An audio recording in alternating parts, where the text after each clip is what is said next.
FIFA Asian cup থেকে অবশেষে আমন্ত্রণ পেয়েছে বাংলাদেশ। তবে আছে কিছুটা যদি, কিন্তু বাংলাদেশের এশিয়ান কাপে খেলা কি একেবারেই নিশ্চিত?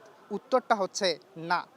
এখন পর্যন্ত বাংলাদেশ এশিয়ান কাপে খেলার জন্য ফিফার থেকে আমন্ত্রণটা পেয়েছে এবং এরপরেই Bangladesh national team management committee একটা মিটিংয়ে বসেছে এবং সেই মিটিংয়ে সবাই এই একমতেই সম্মত হয়েছে যে বাংলাদেশ এশিয়ান কাপটা খেলতে চায়। মিটিং করে বলছে আপনারা মত দেন, কারণ আমরা বলছি আসিয়ানে খেলবো, বাস মত দিয়ে দিয়েছি।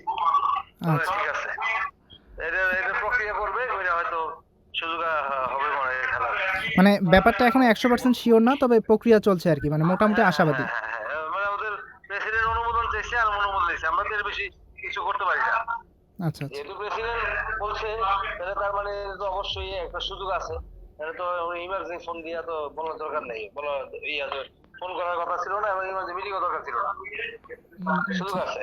এখন বাংলাদেশের এশিয়ান কাপ খেলা কিংবা না খেলা নির্ভর করছে পুরোটাই ফিফার হাতে। কারণ গুঞ্জন শোনা যাচ্ছে শুধু বাংলাদেশ নয়, নেপাল এবং শ্রীলঙ্কার মতো আরও দুই একটি দেশকে আমন্ত্রণ জানিয়েছে ফিফা। এখন সিদ্ধান্তটা নেবে ফিফাই যে বাংলাদেশ নাকি নেপাল কিংবা শ্রীলঙ্কার মতো দেশগুলোকে এই এশিয়ান টুর্নামেন্টে অংশ নেওয়ার সুযোগটা করে দেবে। তবে বাংলাদেশের পক্ষ থেকে যদি বলা হয়, বাংলাদেশ এক বাক্যে রাজি, তারা খেলতে চায় দক্ষিণ পূর্ব এশিয়ার এই টুর্নামেন্টটি।